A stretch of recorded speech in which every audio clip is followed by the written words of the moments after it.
Welcome to Study Combat channel, a way to success.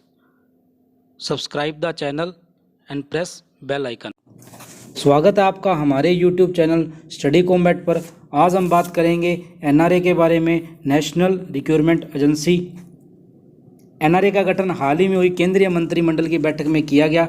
इस बैठक की अध्यक्षता पीएम नरेंद्र मोदी के द्वारा की गई। इससे पहले फरवरी 2020 में हुई केंद्रीय मंत्रिमंडल की बैठक में एनआरए के गठन का निर्णय किया गया था। तो चलिए शुरू करते हैं हमारा आज का topic. NRA national recruitment agency के द्वारा एग्ज़ाम को इजी और पारदर्शी बनाने का कार्य किया जाएगा। अभी तक क्या था, कैंडिडेट्स को मल्टीपल एजेंसीज के द्वारा जो अलग अलग एग्ज़ाम करवाए जाते थे उनमें पार्टिसिपेट करना होता था, और इसके साथ ही कैंडिडेट्स को हर एग्ज़ाम के लिए अलग फ़ीस सबमिट करनी पड़ती थी और बहुत ज़्यादा ट्रैवल करना पड़ता था।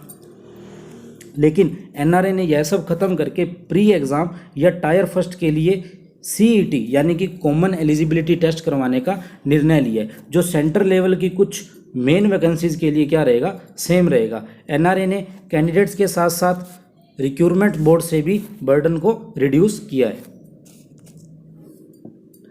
सीईटी से एस्पिरेंट्स को ज़्यादा अपॉर्चुनिटी मिलने के चांसेस हैं। जो सीईटी का एग्ज़ाम है वो 3 लेवल पर कंडक्ट करवाया जाएगा, यानी कि ग्रेजुएशन लेवल जो कि कॉलेज पास आउट हैं, हायर सेकेंडरी जो कि 12th पास आउट हैं, और मैट्रिकुलेट यानी कि जो 10th पास आउट है। सीईटी के द्वारा एसएससी, आरआरबी यानी कि रेलवे और आईबीपीएस की नॉन टेक्निकल पोस्ट के टायर फर्स्ट या फिर प्री एग्ज़ाम को रिप्लेस किया जाएगा। सीईटी से सेंट्रल गवर्नमेंट की ग्रुप बी और ग्रुप सी की जो पोस्टेज हैं के लिए जो कैंडिडेट्स को शॉर्ट लिस्ट किया जाएगा। अब अपन देखते हैं कि कॉमन एलिजिबिलिटी टेस्ट यानी कि सीईटी के द्वारा जॉब सीकर्स को यानी कि जो कैंडिडेट्स हैं उनको क्या फ़ायदा होगा। तो सबसे पहले अपने पास है standard curriculum and degree of difficulty to be conduct in multiple Indian language. तो इसमें क्या किया गया, इसमें 12 भाषाओं के तहत क्या कराया जाएगा, एग्ज़ाम को करवाया जाएगा। पहले क्या होता था, कोई भी एग्ज़ाम जब कंडक्ट करवाया जाता था उसे सिर्फ हिंदी या इंग्लिश के अंदर ही कंडक्ट करवाया जाता था। सीईटी के तहत जो भी एग्ज़ाम कंडक्ट करवाया जाएगा उसे 12 भाषाओं में कंडक्ट करवाया जाएगा।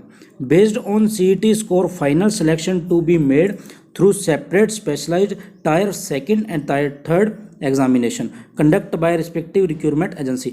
यानी कि जो फाइनल जो सिलेक्शन प्रोसेस होगा वो जो टायर सेकंड और टायर थर्ड होगा उसी पे डिपेंड करेगा। सीईटी क्या होगा, एक सिर्फ कॉमन एलिजिबिलिटी टेस्ट होगा जो सिर्फ एक एंट्रेंस एग्जाम के तौर पर कार्य करेगा। नेक्स्ट है CET score of candidate will be valid for 3 year, best available score during 3 year will be the current score. यानी कि जो सीईटी का जो स्कोर होगा, अपना कॉमन एलिजिबिलिटी टेस्ट का जो स्कोर होगा वो 3 साल के लिए वैलिड होगा, और जो 3 साल के अंदर जो अपना सबसे अच्छा स्कोर होगा, जो बेस्ट स्कोर होगा वो अपना क्या होगा, सबसे बेस्ट स्कोर जो होगा वो माना जाएगा।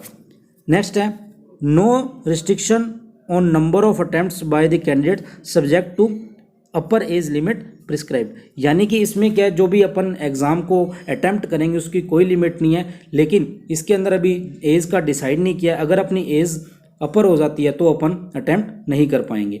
नेक्स्ट है relaxation in upper age limit to be given to candidates of SSC, ST, OBC और पीडब्ल्यूडी एटसेट्रा। यानी कि जो एससी, एसटी, ओबीसी और पीडब्ल्यू के जो कैंडिडेट्स हैं उनको इसमें राहत दी गई है। अब अपन बात करते हैं सीईटी यानी कि कॉमन एलिजिबिलिटी टेस्ट से होने वाले फ़ायदों के बारे में। तो सबसे पहले अपन के पास है reduce time taken in selection process. यानी कि जो सीईटी के द्वारा जो एग्ज़ाम करवाए जाएंगे उनके अंदर जो सिलेक्शन प्रोसेस होगा वो बहुत ही कम होगा, जो कि पहले अलग अलग मल्टीपल एजेंसीज़ के द्वारा करवाए जाते थे एग्ज़ाम, उनके अंदर जो सिलेक्शन प्रोसेस होता था वो काफ़ी लंबा होता था। सीईटी के अंदर ऐसा नहीं होगा। नेक्स्ट है अपने पास mitigates hardship for candidates from appearing in multiple exam of multiple agencies with similar eligibility conditions. यानी कि जो मल्टीपल एजेंसीज के द्वारा जो एग्ज़ाम करवाए जाते थे तब जो स्टूडेंट्स को जो परेशानियां होती थी उनको रिड्यूस किया गया। किसके द्वारा, सीईटी के द्वारा। सिमिलर टेस्ट के द्वारा एक कॉमन टेस्ट होगा, कॉमन एलिजिबिलिटी टेस्ट, उससे क्या होगा, स्टूडेंट्स को होने वाली परेशानियों को दूर कर दिया जाएगा। नेक्स्ट है अपने पास CET to be conduct at over 1000 centres, यानी कि जो सीटी के जो एग्ज़ाम होंगे वो क्या किए जाएंगे, 1000 सेंटर्स के अंदर करवाए जाएंगे। Every district will have at least 1 exam centre, यानी कि जो प्रत्येक डिस्ट्रिक्ट के अंदर कम से कम एक सेंटर को रखा जाएगा, इंक्लूडिंग द 117 एस्पिरेशन डिस्ट्रिक्ट्स, यानी कि इसके अंदर जो है 117 डिस्ट्रिक्ट अभी हाल ही में जुड़ चुकी हैं। नेक्स्ट अपन बात करेंगे better access to rural underprivileged candidates and women, यानी कि जो इसका सबसे बड़ा फायदा होने वाला वो किसको होने वाला है, जो गांव के क्षेत्र में रहते हैं, रूरल हैं जो, और अंडर प्रिविलेज्ड यानी कि जो वंचित हैं, शहरों क्षेत्र से जो वंचित हैं उनको, और जो औरतें हैं उनको इनका सबसे बड़ा फायदा होगा। अब अपन बात करेंगे एनआरए ने जो कैंडिडेट्स हैं उनको फर्स्ट प्रेफरेंस दी है, उसके बारे में बात करेंगे।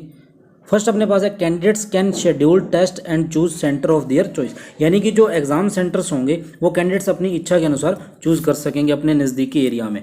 नेक्स्ट अपन बात करते हैं CET scores can be shared with central government, state government, UTS, PSU, private sector, यानी कि जो सेंट्रल एलिजिबिलिटी टेस्ट का जो स्कोर होगा वो शेयर कर सकेंगे किसके साथ, सेंट्रल गवर्नमेंट के साथ, स्टेट गवर्नमेंट के साथ, यूटीएस यानी कि जो अपनी यूनियन टेरिटरीज हैं उनके साथ, और जो प्राइवेट सेक्टर के एग्जाम हैं उनके अंदर वो अपना स्कोर शेयर कर सकते हैं।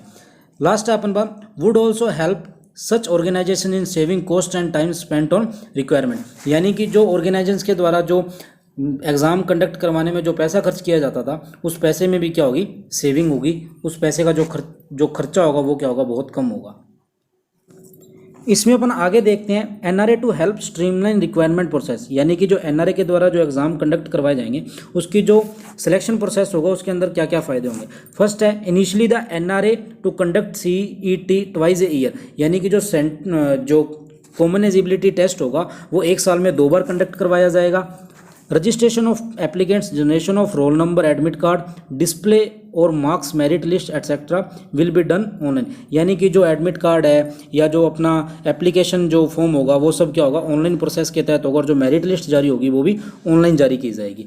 नेक्स्ट है bulk of the candidate will be screened out during CET, यानी कि जो कॉमन एलिजिबिलिटी टेस्ट के दौरान जो बच्चे या जो कैंडिडेट्स हैं जो पेपर देंगे उनका एक बहुत बड़ा जो ग्रुप है वो एक टाइम में पेपर दे सकेगा।